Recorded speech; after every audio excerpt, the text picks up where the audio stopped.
Hey guys, this is Mr. Meyer, and I want to talk to you today about emerging challenges of cyberbullying. So we got to start with what is cyberbullying. From a couple of resources, we can put together this idea that cyberbullying is bullying using technology to harass, humiliate, or threaten through mean comments, online rumors, and even sexual remarks. It can be connected with appearance, intelligence, race, or sexuality. We got to ask, where does cyberbullying happen? The three most likely reported places for cyberbullying to happen is Instagram, Facebook, and Snapchat. But it doesn't happen just there. It also happens with cell phones and apps and social media of any kind. It also happens through, forums, instant messaging, email, and online video games. And 7 out of 10 young people experience cyberbullying before they hit the age of 18.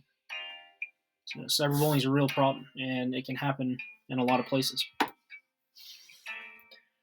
We got to look at the problems of cyberbullying, and here in the middle, we really kind of see the biggest summary of it. Victims experience low self-esteem, social anxiety, suicidal thoughts, alcohol and drug abuse, eating disorders, poor school performance, and much more. It has damaging consequences. It builds a sense of hopelessness in young people's minds as they're trying to fight this problem on the outside of them.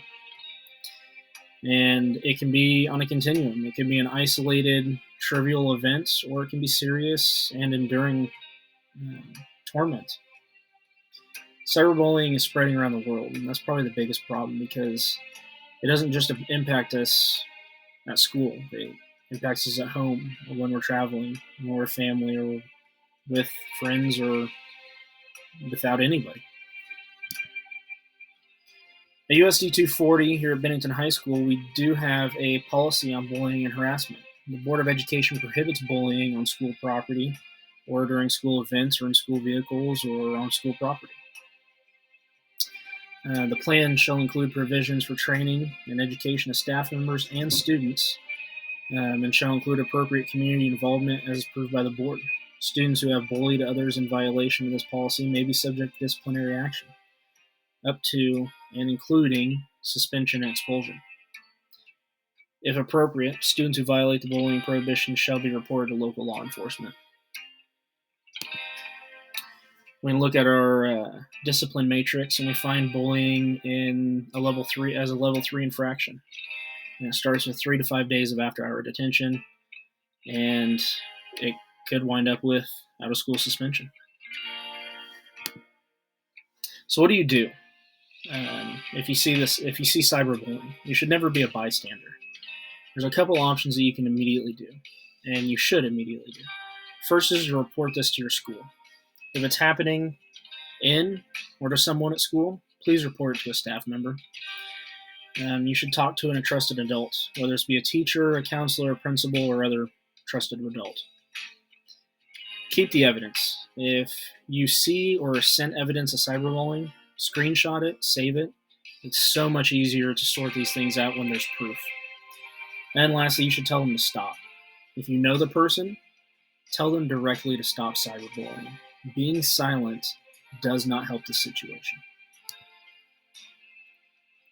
So how do we support others being cyberbullied? You can report to a site or an app. Most online environments are going to have prohibitions against cyberbullying and harassment. Please report them. You can demonstrate care for that person by showing the person being bullied that they're not alone. Let them know that you have their back. We should work together, gather friends to support the victims and stand against the bullies, and stay safe and smart. Do not respond when emotions are high or escalate the situation. Remove yourself from the online situation if need be. So, thank you, dog. Thank you. Go dogs. Let's stop cyberbullying.